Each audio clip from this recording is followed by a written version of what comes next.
Hello and welcome everybody to Web and Beyond Live for December 14th, 2020. I'm Ray Sidney Smith, and I'm president of W3 Consulting and managing director of W3C Web Services, which provides affordable web and WordPress hosting, managed WordPress hosting, domain name registration, and other web-related services to small business.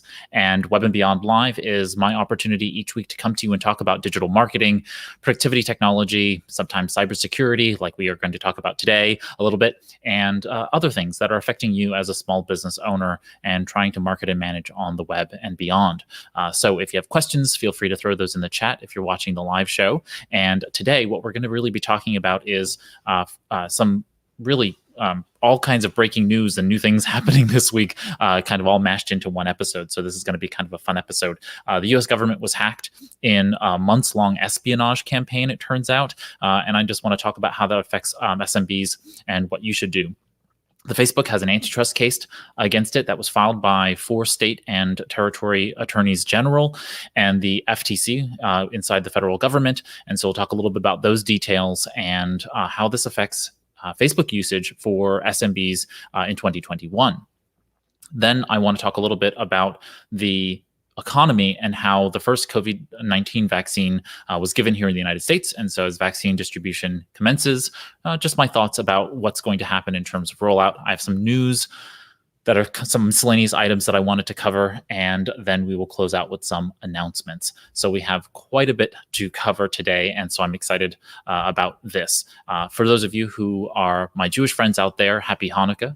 You're, I guess, in your 4th day of Hanukkah, and so hopefully you are celebrating the Festival of Lights and enjoying your time doing so. I know this is an unprecedented year to be celebrating and so on and so forth, so just a little bit of joy in everybody's world.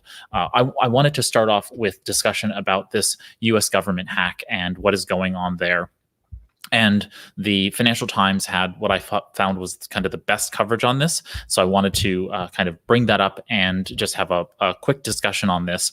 So in essence, the U.S. federal government, the U.S. Homeland Security, their cybersecurity agency has now rolled out a guidance for all of their organizations within the federal government to disable and disconnect SolarWinds and FireEye technologies inside those agencies. And supposedly those are a first line kind of understanding that there may have been an attack that was ongoing and happening throughout the spring of 2020 and ongoing through to today. And this is, of course, a huge breach. And while all of this is kind of, fodder for the news media, I'm more concerned about those folks who have been communicating with or have had information passed along to organizations like the Commerce Department, which has noted that one of its bureaus was hacked, and as well as maybe IRS, within the Treasury. Because those are, of course, businesses, small businesses like yourself, that may have had EIDL loans, EIDL, and PPP loans that have been given. And so therefore, your data was potentially given to those through the banks that were providing those loans. So it's just important for you to know what information was given. So I would probably go to your bank and make sure that you get some information about what they know, what type of information was given, and if any of that information was identifiable to you, back to you, right? So like if it was information that you feel like, oh, well, if somebody knew that, then they would know, for example, my passwords or my names of clients or those kinds of things, or the names of staff. I don't really know what information the banks are giving to the federal government, but you should just know that. And so if that is of anything of any nature that could be compromised, you should probably talk to legal counsel about data breach notification laws in your state, because this is something that a lot of small businesses don't realize, but almost every state in the union has shored up their data breach notifications. That is, if information that you have about others is given away to somebody else, then you have to report that to most likely your attorney general. and letting them know that something has happened. So you just need to know that. I don't know the specific laws of your state and what might be happening, but this does impact SMBs probably on that level. So as we find out more, they are linking this to the APT 29, which is known as Cozy Bear, which is a Russian state agency. So they are an advanced persistent threat, APT, and they are obviously trying to get information from the federal government for whatever purposes. But we just want to make sure that if they're trying to attack the U.S. government through these cyber espionage campaigns, they are being done really for whatever purposes. But if it's COVID-19 related and they were trying to get this kind of information, some of that small business data may have been soaked up and sucked up in this situation. It sounds like they were just trying to get access to the software being used so that they could do more exfiltration of data in more cyber espionage. So it sounds like that's more likely the case, but we don't know. And so I want to just make sure that everybody is aware and has themselves prepared for that. Next up in the news, I wanted to just make quick note that some of you will have noticed that Gmail, YouTube, Google Docs, and other Google services were out this morning for about an hour or so. And so that might have affected folks who are using Google Workspace, which is formerly known as G Suite. And so if any of you do not know and ever have a question as to whether something is happening, you should probably go to the Google Workspace status dashboard. So you can get to the Google, just type into Google Workspace status dashboard, and you will find that dashboard. It's very helpful for you to be able to just see what's going on in and on Google, and you can then know whether or not you're being impacted. So I just pulled it up here on screen so you can see that there's some places that are impacted. They're going through the process of bringing people back online. And so you may have experienced that. Just know that if you were ever in that situation, you can do that. Same thing with Microsoft products. There's a Microsoft Office 365 or a Microsoft 365 dashboard. You can pull that up. And then you can see, okay, am I really impacted, or is it just me? Because many times people, especially in the web hosting business, I get emails from clients that will say, our website is down, and I will go to it. And, I have the ability to look at many different servers across the board, and I will see that the servers are up and fine. It's just that their local internet is having a problem. So you just need to make sure that you're going out there and verifying that, is it just me, my local internet is having an issue? Maybe it's just one server of the many servers that are not communicating properly, and so it may be one of those cases. So just be mindful of the fact that these things do happen. Next up is the Facebook antitrust case, and I wanted to talk just a little bit about what's going on here because, of course, in earlier we had this kind of politically driven antitrust case that was brought against Google. And so I've been hearing some communications about the comparison between the two. So I just wanted to kind of clear up a couple of things. So first and foremost, Facebook has had an antitrust case brought against them by 46 states and 2 U.S. territories. And what they are really accusing Facebook of doing is, in essence, squashing competition by consuming their potential rivals preemptively. This is a pretty open and shut case that Facebook did this. Facebook purchased Instagram in 2012 and then WhatsApp 2 years later in 2014. And those 2 services have, of course, become major platforms. They've become major, social networks and social messaging services in and of themselves.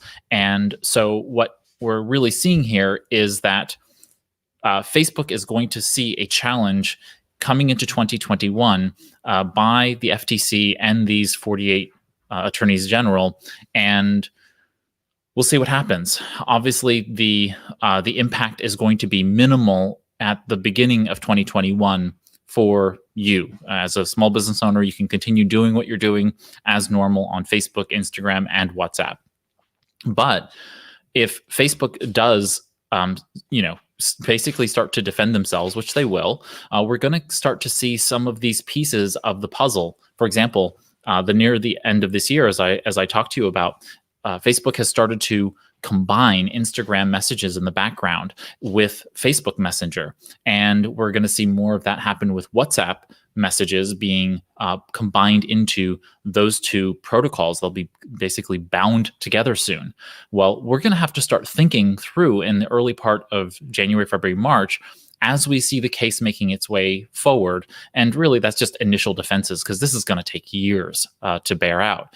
But how are Facebook users going to respond once Facebook starts to make a defense? And so once they make that defense public and they start to outline their case. Now, the difference between what Google's antitrust case is about versus what Facebook's antitrust case is that Google's was really just a political potshot, and Google's in very good, strong, good standing to be able to defend that case and have it dismissed.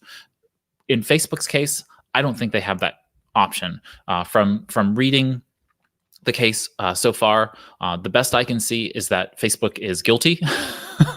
And now it just is a matter of making its way through the courts and Facebook going ahead and really figuring out what their concessions are going to be. Now, Facebook's CEO, Zuckerberg, has come out and said social networks writ large need more regulation. And he's saying that, of course, because Facebook has the revenue and the size, the scale to be able to comply with that regulation, whereas many other social networks would not be able to. So I find that to be by itself an anti-competitive kind of statement by at its face. And so I'm a little concerned there. Obviously, with the moving forward of the case, there's going to be more conversation about the dissolution or modification of Section 230, which is they talk about it as being the 20 some odd words that created the internet. That regulation, Section 230, should be protected. While we may need some modification to it, it should not be canceled, all told. It is what allows us to basically have free speech on the internet. And so we have to protect that while still noting that if Facebook needs reform, which I'm probably personally agreeable with the idea that there needs to be some reform of Facebook in terms of their anti-competitive practices, this harkens back to Microsoft's antitrust case. And really what it did was it was a shot across the bow to them that they needed to, in the boardroom, make better decisions. And if we can do this with Facebook, then maybe we have a chance of having them reform and becoming a better company by virtue of them not doing these anti-competitive practices and also stewarding us better with regard to social network services. So I don't know what's going to happen there, but what I do know is that all of us are now going to be impacted from a marketing perspective because Facebook's going to start to get some negative press. If they hadn't already been getting some negative press this past year, they're going to get even more negative press as we go into 2021. And does that mean it'll bleed any users off onto smaller networks that are more privacy and security focused? I talked last week, I believe it is, about MeWe. They're a small kind of anti-Facebook. Will we see more people going to those places? Will people bleed off onto TikTok or onto Snapchat, where we have more ephemeral social networks, and therefore those messages, those posts only last for a certain amount of time and then disappear? We're going to see more people using stories as opposed to them using posts across these platforms. And this makes it more difficult, I believe, for small businesses who are marketing themselves. So we have to start thinking about how this continues and whether or not this actually ends up being useful for us as businesses to put all of this energy into social networks that are modifying their algorithms to protect privacy, and in doing so removes our ability to get in front of users effectively. Right? There's this natural balancing act that we all have to kind of take into play here, which is how much data can we get out of social networks? How many eyeballs can we get in front of potential buyers? At the same time, protecting data privacy and security for everyone else. And I think this is a good conversation for us all to be having, and finding some fair standards for being able to get in front of potential buyers on platforms where our potential buyers are engaging. They're interacting with each other. They're interacting with businesses, and by and large, they want us there. They want us there talking to them about these potential products and services that we have. But we have to do this in a fair-minded way. So this antitrust case, while it's pretty, bad, looks bad for Facebook, I think it ultimately ends up being something very good for us all told. Moving right along, I wanted to have a little conversation about the economy. And today marks the first vaccine given in the U.S. and for COVID-19 and the coronavirus. And so this is really great news. I think this is a hopeful day for all of us. Not only is the Electoral College now meeting around the states in the U.S. And casting their votes to confirm the election, we have the first vaccine of COVID-19. So we have lots of change happening, and we should just feel all a little bit more hopeful. Now, this is not an overnight situation. We're going to have another probably 9 months of rollout of the vaccine as more people move from each of the stages from 1A to 1B to 2A to 2B and so on and so forth to getting vaccinated. I'm probably in that class of people who will be last vaccinated. And so, I probably won't see a vaccine until mid-year. And that means that we will continue to have to keep practicing social distancing, that is safe distancing, physical distancing. I keep saying stay social, but physically distance, wearing our masks, making sure that we are going ahead and washing our hands and, having just good hand hygiene generally, and keeping our exposure limited in terms of our interactions, which means more digital experience, more digital marketing. And so I see a very strong year for us doing more of what I've been talking about all year, which is getting out in front of your audiences on social and making sure that you're doing more in that space. So that comes with a little bit of bad news. CNN's business section talked about the 30 retailers and retail chains that filed bankruptcy in 2021. And what I wanted to do was discuss these because I find it kind of fascinating, because these are the top bankruptcies of the year in terms of retail and restaurant. And it just underscores the fact that while here, just take into example, Papyrus, high-end stationery store. That's a big hit to me because I do love stationery and buying paper and pens, and a bit of a pen fanatic myself. And so it's just really sad to see Papyrus, consolidate like this. But here we have, for example, Pier 1 Imports and Models Sporting Goods. Well, those, of course, shut the stores down, and an investment firm went ahead and purchased the rights to both of those companies' brands. So going forward, Pier 1 and Models will probably resume. They'll kind of like phoenixes come back from the fire, from the ash, and end up coming back in some way, shape, or form. You've had other stores like J. Crew, which went into bankruptcy, but in essence, all they did was get rid of their debt load, name a new CEO, and it will probably continue operating as it was before, just a little bit lighter in terms of debts. So as we go through here, you can see that many of these organizations are big enough that they are getting the relief through the bankruptcy court system and shedding debts to be able to continue operating, or their brands are being purchased by large investment companies and will be used in some other way. For small businesses throughout the US, they don't have that luxury and probably won't have this kind of coming back up from the ashes. They will just go away. We are losing 40, maybe 50% of restaurant. We're going to lose just as much of that, maybe a little less in terms of retail. And so we are in for a stark reality coming up against us in the next few weeks and months. So I just, it's an interesting, I'll put an article, link to the article in the notes so you can check it out. But I just find it to be, kind of a reckoning. Jobless claims jumped to more than 850,000 last week, and last month, that is. And so we're going to see that we're going to just have more and more payrolls being diminished over time. And the Washington Times was reporting that business economists see a full recovery by the end of 2021. I think that's a little bit optimistic. This was done by a survey of the National Association for Business Economics. It found that 73% of surveyed forecasters think that the economy will return to pre-pandemic levels by late 2021. This reflects, obviously, as I said, a huge optimistic component, while the other 38% of the forecasters.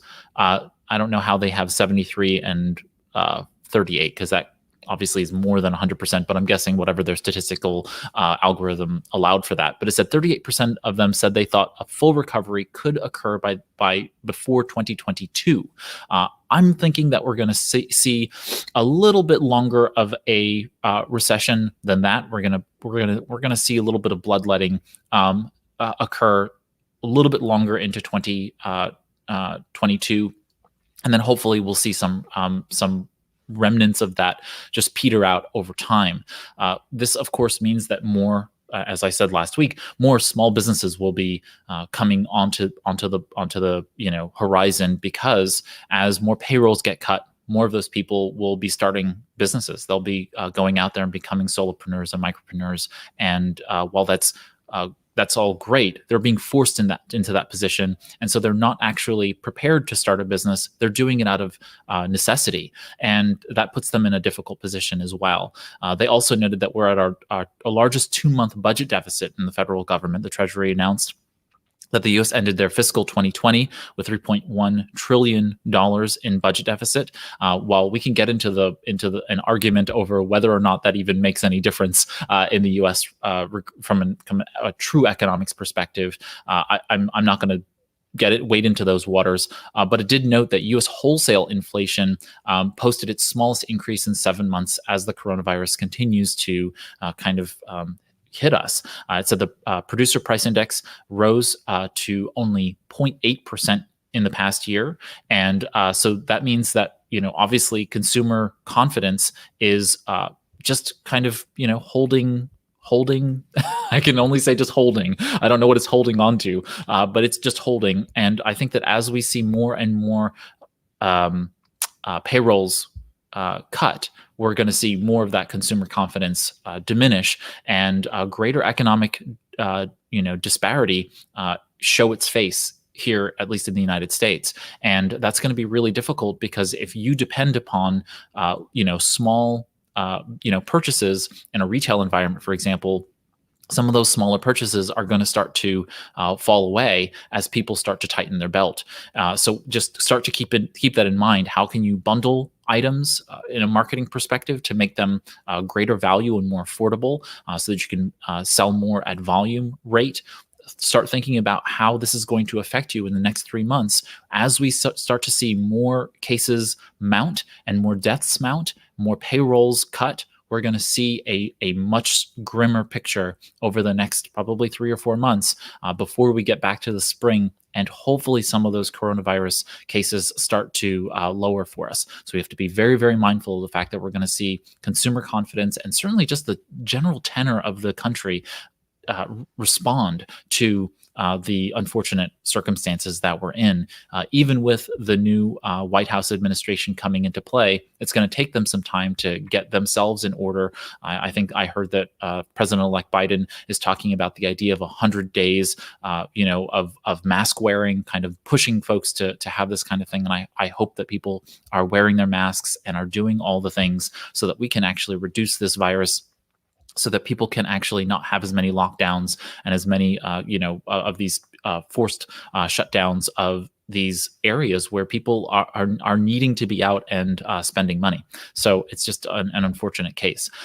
In kind of a closing the loop, in the last week, in the last weeks, I had noted back in November, I think it was, November, when the Regional Comprehensive Economic Partnership was established. This was the Southeast Asian economies, including Japan, China, South Korea, and then New Zealand and Australia signed this global, partnership, and one of those countries was Singapore.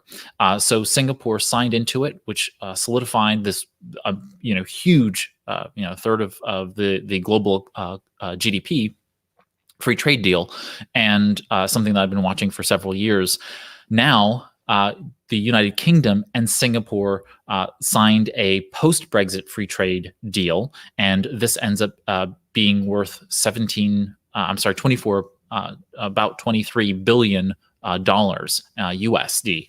And so this, of course, is another huge win for Singapore, I think, and something to think about if you are selling overseas, or if you can sell services to Singaporean, businesses and consumers. This is something to kind of consider. Now that the UK has signed this deal, you're going to see more and more business being traded, and more people wanting services as more affluence is created in Singapore. So just be aware that this is a global market now, and if you have the ability to provide services and or ship products to Singapore, they're going to be wanting discounts because they have free trade among those major Asian countries, as well as now the United Kingdom, and they're gonna be looking for more product no matter what, right? So it's just going to be a volume-based issue because more people are going to have buying power, and as that buying power increases, they're going to want also to expand their spread. So they're going to be coming to the US to start selling more product and putting out more services. So just be mindful of that. I don't know if it's a threat, but I think that it's certainly something that we should all be aware of going forward. These global free trade deals are going to affect the US. And as we come into 2021 with a new administration, new foreign policy, all of those kinds of things, those are going to start to affect us, especially as digital becomes the primary mechanism by which many people are going to be experiencing product, learning about new products and services, and then, of course, providing those and receiving those products and services. So just be very, very mindful of that as we move forward into 2021. And it's something that I'm paying pretty close attention to. I wanted to make just a quick note about the fact that the IKEA catalog, after 70 years, is going to stop printing in 2021. So its 2021 catalog will be its last ever. And so it, I think, rivaled the Bible, the Quran, and other major publications like the Harry Potter series in terms of its circulation. I think it topped out at 200 million last year or the year before that. And so this has been a huge, catalog and print distribution, and this just really underscores the death of print in so many ways. And it's not going to be overnight. We're talking probably another 50 years before print really diminishes to being a marginal item in terms of the world. But it's just happening. More and more people are going digital, and this is kind of the canary in the coal mine for being able to produce in this category. This also means that there are probably artisanal or maybe craft print products that can actually do really well. Obviously, these large scale products, like a product catalog, clearly people are buying e-commerce wise. So the catalog is a relic. And so this makes a lot of sense for them to go digital. Really, IKEA's e-commerce sold, I think it was 40% increase this last year. So clearly they're making more money, and more people are viewing and experiencing IKEA online.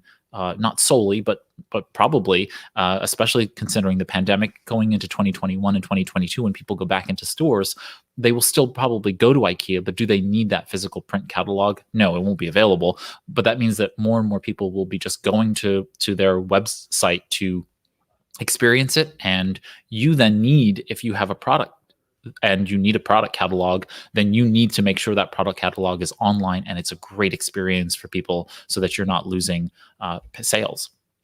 Okay, next up, I wanted to just cover a little bit about the TikTok fiasco, now I can call it. But TikTok was, of course, had a deadline based on the current White House administration saying that they had to shut down before, I think it was December something, and that just blew right past and nothing happened. TikTok is still there. A second judge now has ruled against the Trump administration's TikTok ban, saying that they can't shut them down. And so we're just kind of in this holding place until January 20th, and the new administration takes hold.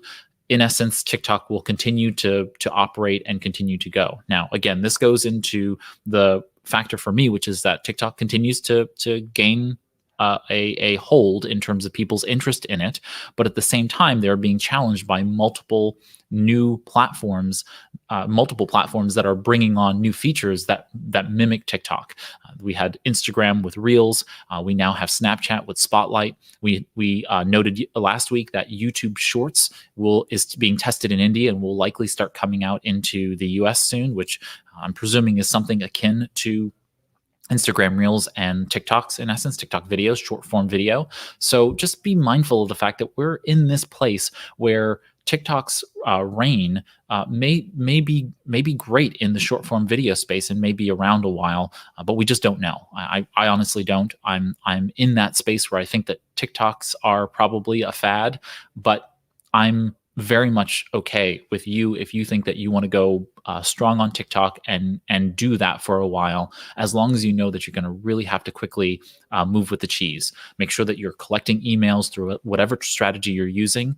We're going to be pushing TikTok ads into TikTok to be able to bring new folks into the fold, and we're going to just use advertising as a mechanism for getting in front of folks on TikTok and be done with it. We're really not going to do a TikTok strategy where we're creating organic or original content for TikTok. We may repurpose existing content for Instagram and otherwise out there, but we're going to be really focusing our clients on producing videos for TikTok, and those be ads and not really create a presence there, because until we're comfortable with the idea that TikTok is going to be around for years and years, it's not worth it to create this content that's really ephemeral and doesn't provide long-term long tail value back to the organization. So if you're an Instagram influencer, or if you're a TikTok influencer and you want to continue creating there, I totally get it. But for the most part, I'm not interested in doing all that.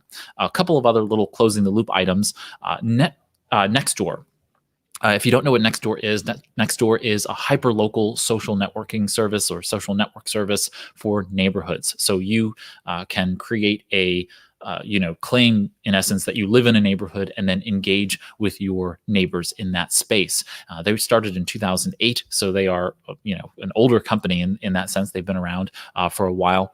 They finally launched in the United States in 2011, and so they've been around for that time, and they're available in 11 countries. Well, Nextdoor has really grown in popularity, and I'm trying to look here to see what numbers they have given in terms of their user base, but I'm trying to look to see how many users they have. I don't know if they've publicly noted how many users they have out there, but either way, I know that I'm on Nextdoor, and I know lots of folks are, and so Nextdoor has recently launched something called Nextdoor for Local Businesses, and so Nextdoor for Local Businesses allows you now to create a profile and claim that business page on Nextdoor.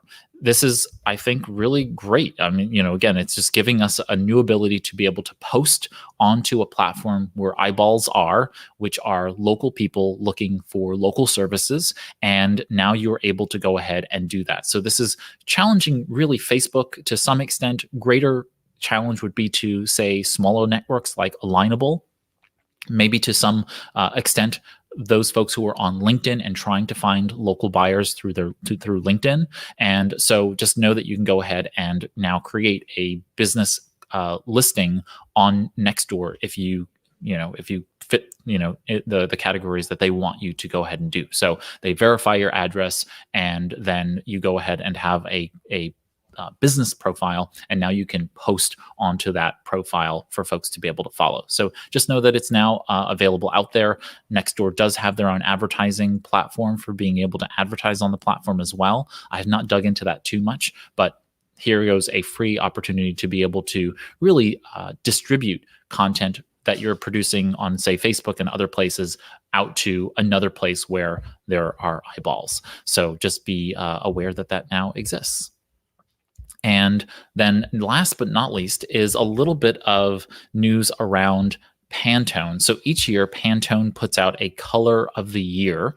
And so it's Pantone, of course, is the color company. They focus on designers and so on and so forth, and really have all of the paint swatches and color swatches that many designers use out there in the world. But either way, Pantone, in I think a sage move has announced two colors for 2021, and the two colors are called I think it's Ultimate Gray and Illuminating, and so you can see them here on screen, but they're basically two colors this year. It's a gray and a kind of a lemon, vibrant yellow, and then a nice gray silver color. And so it's Pantone 13-0647 and then Pantone 17-5104. And so it's the idea behind the images are that we're going from the gray to the yellow. So from kind of a dark year of 2020 into the light, bright, hopeful color of illuminating. And I think that's just a really, really nice message to be kind of expressing, especially considering the kind of context of 2020 and what we've been going through throughout this year, and really hopeful that next year will be better. And so with that brings us really to just a couple of items. I wanted to just let you all know that I'm hosting two final webinars in 2020. The last Web and Beyond webinar, which are my twice monthly webinars on different topics around digital marketing and productivity for small business. You can access that by going to w3cinc.com/events. And so that's showing on screen right now, w3cinc.com/events. And you'll be able to see the final Web and Beyond webinar, which will be 12/17, and it'll be on lessons from a year going live. Basically everything I've learned from going live here on Web and Beyond Live each week in 2020, and just sharing what I've learned, warts and all. Then I'm also doing, for those of you who don't know, I'm an Evernote certified consultant, as well as one of the Evernote regional leaders for North America. And so I love Evernote. And so I love sharing how I use Evernote, or how you can use Evernote in these really cool ways for your business. And so on 12/29, which will be my very last webinar of the year, I feel like I've done a lot of them this year, and I think I have, but I'll be doing creating a content marketing calendar with Evernote. And you can find that, I believe, also at w3cinc.com/events. If it's not there, you can also probably go to focusatwork.co/webinar. And I'll put that on screen so that everybody has that. And so, so if you can't find it on the primary W3 Consulting events page, if you go to focusatwork.co/webinar, you'll find our latest webinar for using Evernote and the Using Evernote webinar series, and you can go ahead and do that there. Then just two more little closing the loop items, I suppose, and that is, one, if you haven't joined us, feel free to join us in our Web and Beyond community. That's our digital community for small business owners. We're small, and we will hopefully be growing exponentially in 2021. I'll be really going out there and marketing and advertising to bring more and more small businesses together and really grow the community so that we can all share and grow around the topics of marketing and managing on the Web and Beyond. And I'm looking forward to growing that community with you all. So feel free to join us by going to www.webandbeyond.community, and you'll see all the events, including Web and Beyond Live, the Web and Beyond webinars. We have our small business virtual roundtables that will be resuming in 2021, and all kinds of other fun things there. And then last but not least is a note about open enrollment for healthcare.gov. Open enrollment is still open for another 24 hours. This is the last 24 hours. I think it closes on 12/15. And so if you're listening to the podcast, today is the last day if you're listening to the podcast. But today, December 14th, for those of you who are watching, if you're uninsured and want to insure healthcare coverage for 2021, head over to healthcare.gov to learn more. If you know a small business owner, a freelancer, solopreneur, micropreneur, get them to sign up at healthcare.gov as well. And it's just my PSA. No one's paying me to tell you that, but I just really feel like it's important for us all to be mindful of the fact that during a pandemic, we should all be taking care of each other and helping each other take care of each other. And so with that, we've come to the end of our time together. If you've enjoyed the live stream, feel free to click the thumbs up on that, and that helps us make new small business friends. So thank you for doing that. If you have a question or comment, you can feel free to leave a comment on the video. You can also tweet and or message me at W3 Consulting on Twitter. You can join us here every Monday morning unless we otherwise note the change of time on social. Thanks so much for spending this Web and Beyond live with me. I'm Ray Sidney Smith on behalf of W3 Consulting and W3C Web Services. Have a great week ahead, marketing and managing your business on the web and beyond. Take care, everybody.